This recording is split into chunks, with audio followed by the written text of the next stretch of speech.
Assalamualaikum warahmatullahi wabarakatuh. Hello everyone, my name is Putri. I make this video for the cross-cultural understanding midterm test, and then keep on watching. Today I would like to talk about racism in America, especially Black America. Racism is a serious issue that has plagued the United States for the centuries.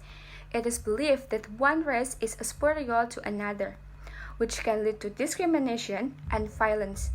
American history of discrimination is inextricably linked to slavery and the Civil War that erupted from the 1861 to 1865.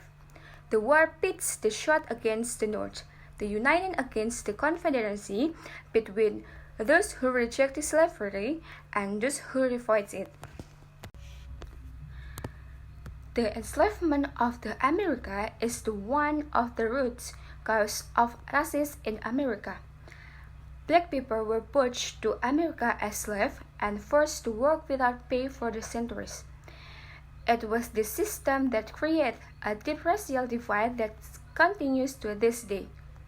After slavery was abolished, segregation laws were enacted that keep black people separate from the white people. This segregation made it difficult for the black people to advance economically and socially. Individual Americans routinely exclude Black America from the best jobs and the neighborhoods, segregating Black America, forcing them to be the bottom of the pecking order and living lives very different from the white America. This commission word was a waste of the life. Many black people were exiled, killed unknowingly by the local police. So many black people are often treated badly. Here are the cases of the black people killed throughout the history. The first case happened to Jesse Washington, a case of a racial motivated extrajudicial killing of the Jesse Washington in the 1896. The second case happened to Trayvon Martin in 2012. Trayvon Martin, a black teenager, was killed by Georgia Zimmerman, a neighborhood watch volunteer patrolling the Twin Lakes neighborhood in Stanford, Florida. The third case happened to Eric Garner in July 2014. Eric Garner, a black man, was killed by police who caught him illegally selling cigarettes on the street corner in Staten Island, New York. And the next case happened to Georgia Follett in May 2020. Georgia Follett, a black citizen, was killed by a police in the city of Minneapolis. And the last case happened to Timothy Thomas on April 21.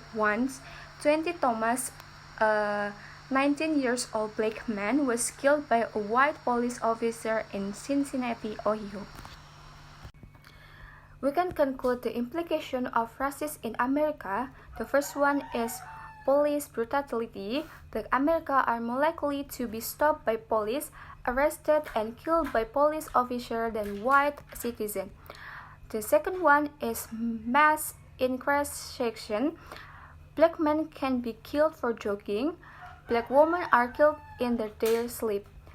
The third one is economic inequality. Black America are more likely to live in the poverty than white America. They also have lower rates of human ownership and education. The next one is human rights. The United States, known as the creator and the pioneer of the human rights in the world, still implement discriminatory politics against black people, causing them to be victims of violence and death.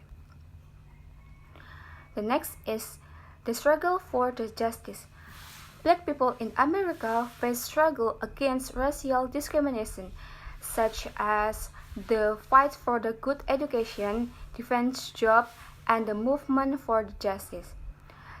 Next, my recommendation to eradicate racism in America is throughout education, teaching children about racism and the importance of diversity is crucial to the ending racism.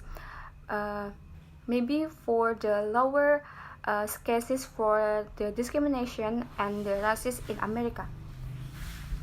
The next one is law enforcement. There needs to be change for the justice system.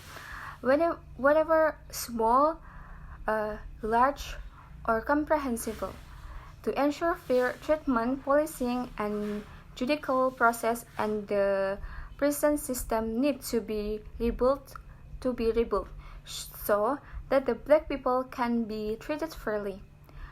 The next one is reducing structural inequalities.